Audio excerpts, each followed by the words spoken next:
We're not using these guys. You don't have to. You don't have to put it in the cup just because I put it in the cup. Yeah, put it in the cup. So there's a little boop-de-doop. You're way nicer than I am. I try to keep people guessing of what my style is. A boop-de-doop. There's a boop-de-doop, and then it's us. Okay. The principles of which you stand and the plan you intend to follow directly affect the place of your greatest influence. This is The Platform. Hello, everyone. My name is Misael Gonzalez, and I'm one of the hosts of the Platform podcast. And today we have the one and only Andrew Wade. Hello, Andrew. How's it going? Hey, it's going great. So Andrew is our student minister, and he has a global hand on all of our campuses. And so that's just incredible, seeing your vision in every single campus that we have. And so I'm so grateful that you're on the podcast today. Yeah, thanks for having me. Yeah, this is awesome. And so before we begin, all the super serious stuff, Andrew, I have to ask, what is the funnest fact about you? The funnest fact about me? Yes. One where everyone goes, oh. I really love creating things. Okay. I love working with my hands. Okay. So woodwork? Less woodwork, more if something breaks, I'm going to take the whole thing apart. Okay. And try and figure out why it broke, and then try and put it back together. Also, Legos. Yes. My son and I love Legos. Yeah, that's incredible. So give us just one little example of what you mean by that. Well, it's kind of been all growing up. Okay. My dad is a good fixer of things, and so rarely would we have someone come to the house to fix something that broke. Okay. My dad would always take it apart, and so I just grew up watching him, coming home from school and the air conditioner is in 50 pieces in the yard, all spread out while he's trying to figure out what's going on. So instead of just re-screwing something, he's like, let's just tear it apart. Let's just take the entire thing apart, have a whole schematic of what's wrong, and then try and put it all back together. And so I have memories of my brother and I standing watching my dad work on the car because he just wanted us to experience, hey, you can do this, you can work with your hands, and you don't have to just send your car to a mechanic every time something goes wrong. And so that's just kind of been instilled in me. Yeah. And it's very therapeutic for me. That's good. Because I'm with people so often, I think finding things that I can do by myself that are still productive really is therapeutic. So that makes sense. That's awesome. And so you've already talked about it a little bit, but tell us more. I'm really interested. Tell us more of where you grew up. Sure. And how you grew up, even though you gave us a little bit there. So I grew up in Edmond, Oklahoma. Okay. And my entire family lives in Edmond. Okay. And so growing up, when we would have family get-togethers, there would be a whole lot of people. And then even now, Meredith's family is also in Edmond. And so when we get together, it's easy for there to be a lot of people at family gatherings. All in Edmond, Oklahoma. Yep. And my family are believers and raised me to follow Jesus.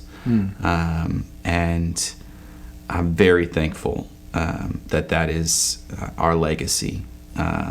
We have my uncle was my youth pastor growing up. Whoa! And so there's kind of a legacy being passed down of student ministry in my family. And so I was really able to get to look an inside look at student ministry early on in life, and kind of follow him and watch him and observe what he did and be around teenagers a lot more than a normal student. Yeah. And so student ministry has been a part of my life since I was in student ministry, and I haven't really ever stopped being in the youth group. So you just always been there. Yep. That is amazing. Yeah. And so did your brothers go to youth group with you? Yeah, I have one brother. Okay. He's older than me. Him and his wife just had a baby, and so I'm not congratulations. uncle. Yeah. Not to you, but to him. Yeah. Well, no, I get to be an uncle too. So we're really excited for them. And yeah, so he was in youth group, and he is now a driving instructor in Edmond, and has been doing that for a long time and loves that, getting to connect with people that way. And so, but student ministry has always been something that I've been a part of. A lot of people, especially when I was like in college and really in those moments of like, God, is this what you want me to do with my life? I had a lot of friends who were saying that, man, this is what God told them to do. Okay. Like, I know without a doubt that student ministry is what I'm supposed to do with my life. Yeah. And I don't know that I ever really had one of those moments. Yeah, like that specific moment. Right. It has just continually been like, God, I want to serve, and I'm going to serve whatever doors you open. That's good. And these have been the doors that he opened. Well, thank you so much for sharing that. That's awesome. That's awesome. And so the next question I want to ask you, and I think we'll learn a lot from this from you, is what is a transformation story that you have, or what is something that the Lord has transformed in you, or in other words, just to give you more things to think about. Maybe what's a time where the Lord just showed up in a big way in your life? Just so it can be any of those. Okay. Since we've been talking through kind of student ministry. Yeah. That's a big part of your life. That's a big part of my life. Yeah. And I would say that I really experienced God kind of leading me in a new direction in student ministry about 4 years ago. Okay. And to be honest with you, Meredith and I together really had to go through some repentance when That's real. he began to lead us in a new direction, because we hadn't been going in that direction in the first place. Yes. And we really had to think through, like, man, this should have been our heart all along. But we were really dedicated to only students. Okay. And especially in the early part of our leading student ministry, and we weren't thinking about their family. We weren't thinking about their parents. Okay. And the Lord really began to do a work in our hearts. And I think some of that was probably that we had a child of our own by that point, and we were learning a lot. That makes sense. But some of that too was just really him transforming our hearts to be more focused on the family unit and the reality that even as the student minister, if everything in our ministry goes perfect, I still get maybe 2.5 hours with a student a week. Yeah. And parents get way more than that. Yeah. And so part of what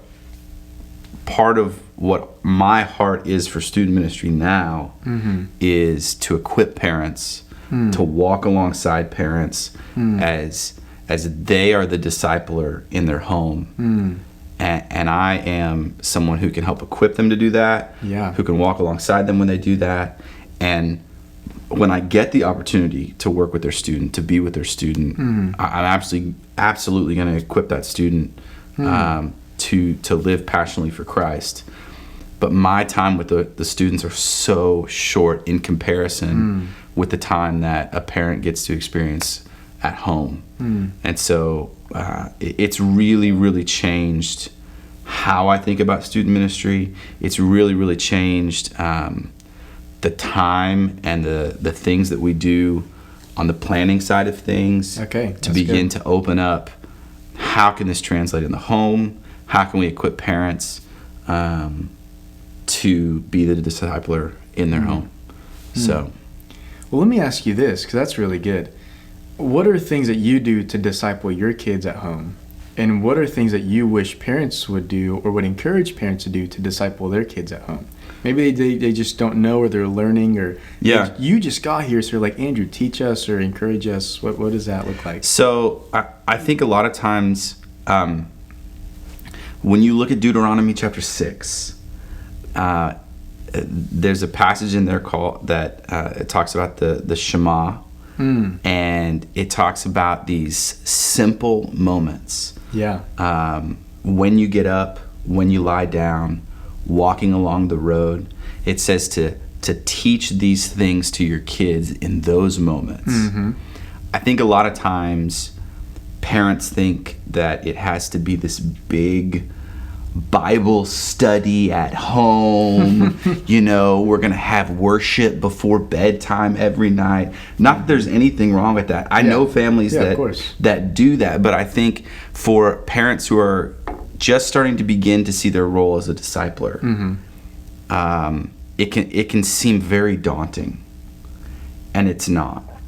Your role as a discipler can be in those simple moments, those everyday, on your way to soccer practice, picking them up from school, at dinner, regardless of what dinner looks like for you and your family, and they can be simple moments. And so in a culture that is so counter following Jesus, those simple moments are all over the place. I've got a 6-year-old boy. Yes. And we're having to have some simple moments of helping him root himself in the identity that Christ made him a boy. Okay. Because I know what he's going to face in the future of identity crisis and things like that culture's going to shout at him. And so we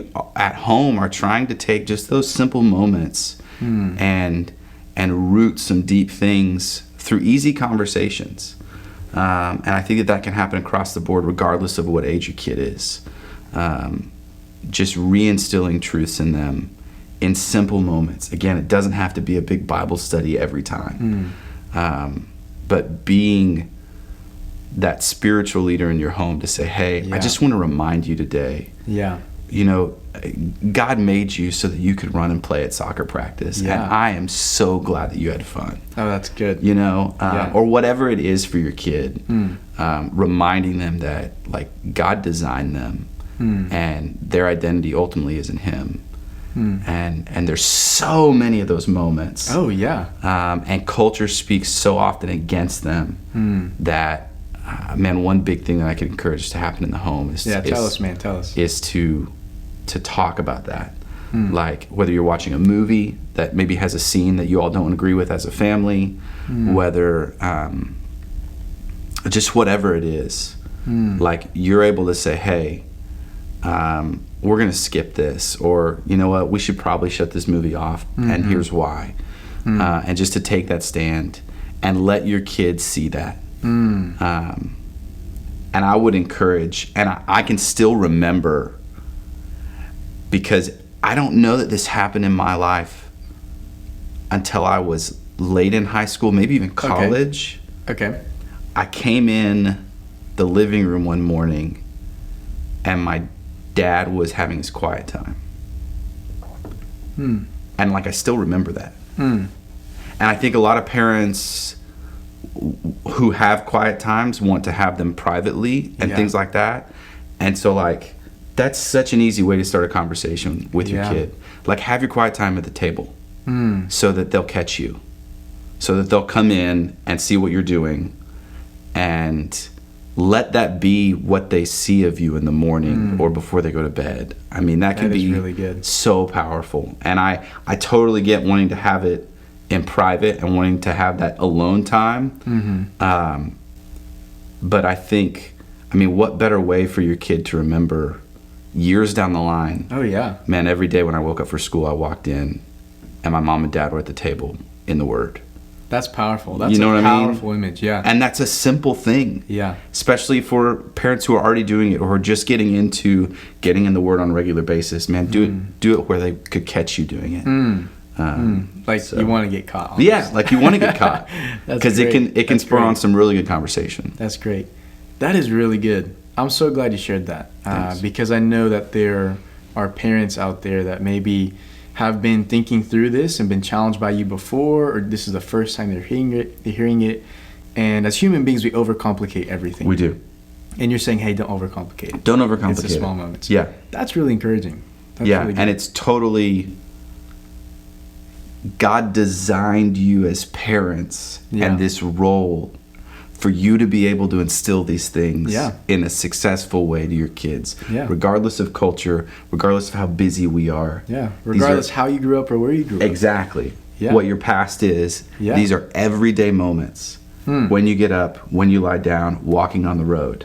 These are everyday moments that you can capture and really connect with your kid about God. I don't know if you've put these together. Maybe you have. But I think one of the reasons why you're so passionate about this is because it's almost like a product of what you saw when you were younger. Whether you knew it or not, those small moments where your dad was tearing apart a dishwasher Yep. or tearing apart the car and saying, hey, no, come watch me, was those small teaching moments Yep. of this is, I don't know what he could have taught, but it's almost like a product of that. And Yeah. so you've seen that, so you've lived it, you've applied it, and now you get to teach it. Yeah. And so others can live it and apply it and then teach it as Yeah. well. That's incredible. Thank you so much for sharing that. Because that Absolutely. intertwines with your life and who you are. Yeah. That's incredible. Well, thank you so much for watching the Platform Podcast. We look forward to having the next person with us, which I have no idea who it is, but I know it'll be someone incredible. But thank you so much for watching the Platform Podcast, and we'll see you next time right here. Ding. Sorry. Right here. Right there. We'll see you right there. The principles of which you stand and the plan you intend to follow directly affect the place of your greatest influence. This is The Platform.